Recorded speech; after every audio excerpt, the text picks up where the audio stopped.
Hello guys, good evening. So, erin na guys, nagbutang ako og clips akong bangs para dili siya lain ng tawan. So, I have to share to you because tapos akong basa sa one chapter din ng mga challenge. And naano karon sa 1 Corinthians chapter 12. So, naano ko sa chapter 12 and I have to share to you. This is about spiritual gifts. So, when we think spiritual gifts, unsa man siya? Mga gifts nga gihatag si Jesus. So, nakasulat dire, I will write about the special abilities that the Holy Spirit gives to each of us. So, for I must correct your misunderstandings about them. So, na dire, now there are different kinds of spiritual gifts, but it is the same Holy Spirit who is the source of them all. So, ang Holy Spirit, siya lang gyud ang source atong mga gifts. Siya ang nagahatag ato, siya ang gahatag og power. Di ba kung mag-speak ta, ang Holy Spirit man jud ang gagayad sa tua, di ba? Like sa akong ginhimo karon na Holy Spirit sa kuha nya ma-speak na kog tarong, ma-share na kog tarong ang good news na akong nabasa. So, there are different kinds of service in the church, but it is the same Lord we are serving. So, natay different na ginatrabaho sa church, diba? Na ay may pastor, na ay worshipper, song leader, tambourines, the guitar, banda, and everything. So, pero isa lang itong ginasimba, which is si God. And there are different ways God works in our lives, but it is the same God who does the work through all of us. So, si God lang dito siya. So, a spiritual gift is given to each of us as a means of helping the entire church. So, katong gift, ihatag sa tua para mag-grow ang church, para matabangan ang church. Diba? So, kung walay song leader guys, unsa kaya? Diba, murag murag wow, walay mupo ka sa imuha, diba? So, murag, nga na example, kung walay pastor, paano mag-grow ang church? Paano ma-share ang good news? Diba? So, if you get it, you know it. So, guys, a spiritual gift is given to each of us means of helping the entire church. The one person, the Spirit gives the ability to give wise advice. So,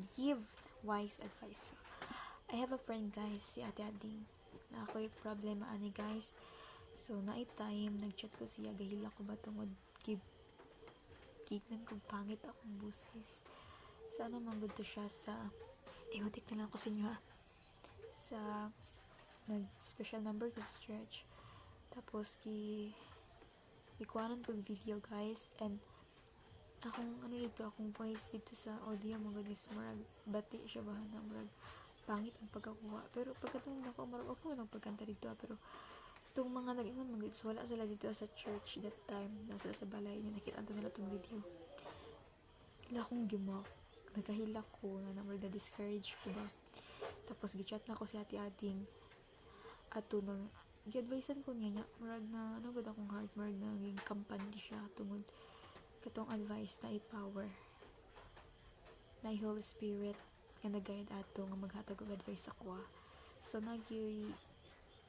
gift ang Ginoo na ay wise mag-advise like si pastor, ana.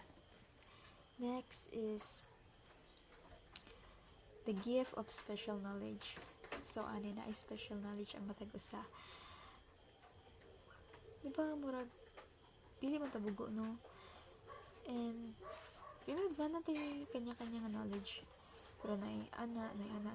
So, depende ra pero tanan natin knowledge mo tong gifts to And next is special faith gives a special faith to another.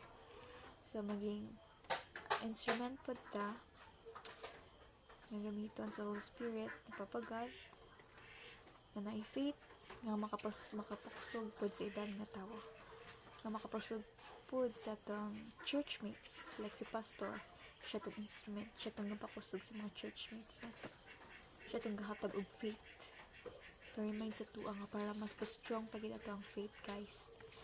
And next is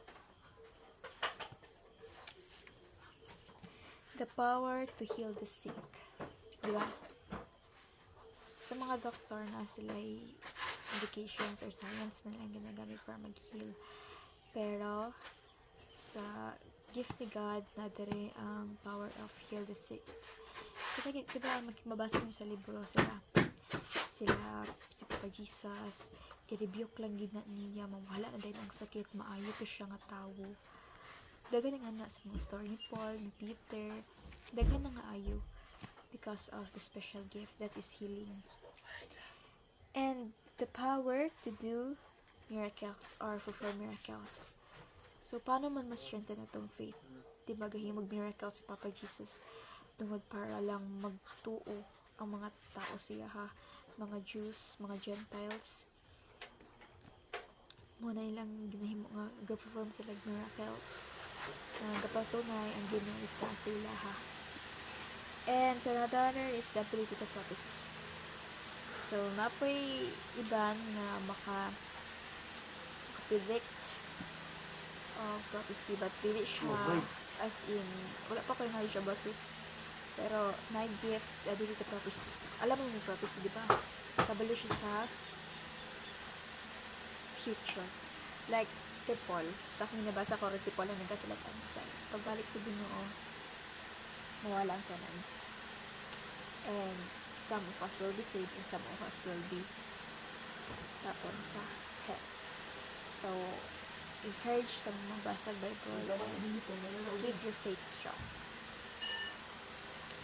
So, napadere, give someone else the ability to know that it's is really the Spirit of God or another spirit that is speaking. So, nadere, na makahula siya if mga spirito ba sa Ginoo ang naagid sa imuha or another spirit. Kaya na magod tayo ginatawag na bad spirit and good spirit. So, mara na akong dugan na rumors, but I don't think so is more dyan. Pero nadere nakabalo, na-gift na kabalo nga karong nga siya or kaya gisapir na siya. Baka ano ko itong rumors kaya na kanang kadayot kam daw na daw maanuhan, masakian, mga bad spirit, ano ba musinggit, muyaw-yaw na lang yung anak, para hindi siya maayo, masudlan ng bad spirit. So na ay makakita na and nakwento to siya isa ka babae. Hindi na kayo yan kay class na kayo. So napoy napoy makaspeak og iban na languages. But usap, takalimot ko sa tawag ato man. Basta ko itong Bisaya, ang lato. makaspeak og iban na language, hindi ka makasabot na si tawag ato. Basta ka to. And next, napa isa ka topic, one body with many parts. Kabula naman man example kita. Isa lang tong body, but we have many parts. Like, we have an eyes, we have a nose, we have a mouth, we have ears. We all have the body parts. So, the human has many parts, but the many parts make up only one body.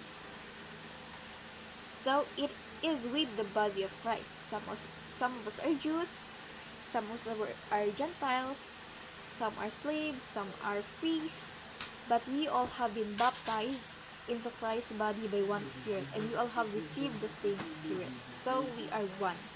And ginamiyadri is we are one. We have different bodies, we have different ganyan, different, but we are one because we are baptized by the Holy Spirit into one body because we are parts of Christ's body.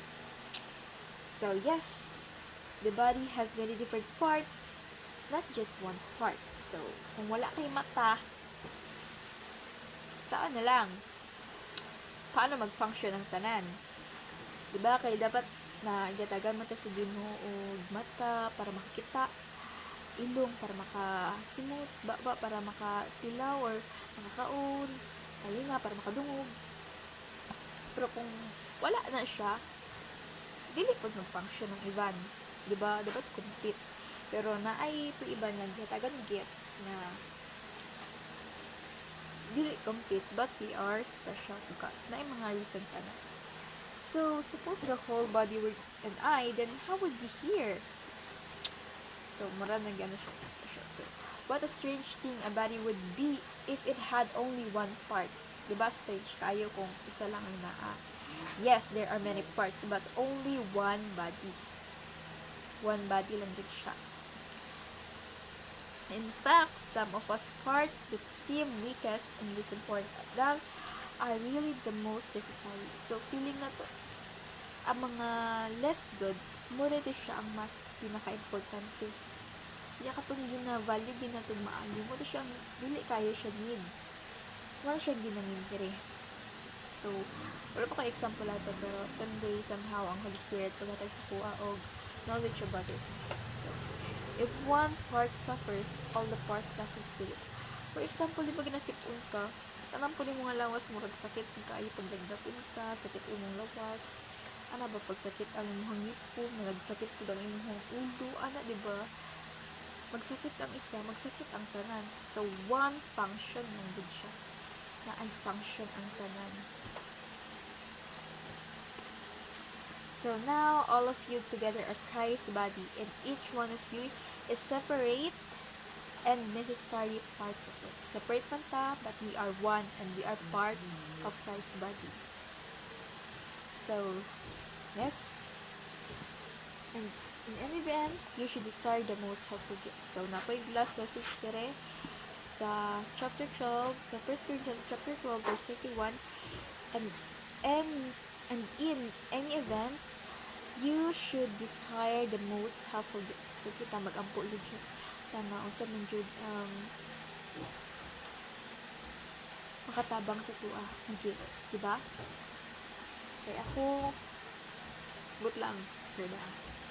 And next, sa chapter 13, ino na lang po na ako, pero magtaas naman kaayo, guys. And next na lang na ako ang video. So, bye-bye! Yun lang.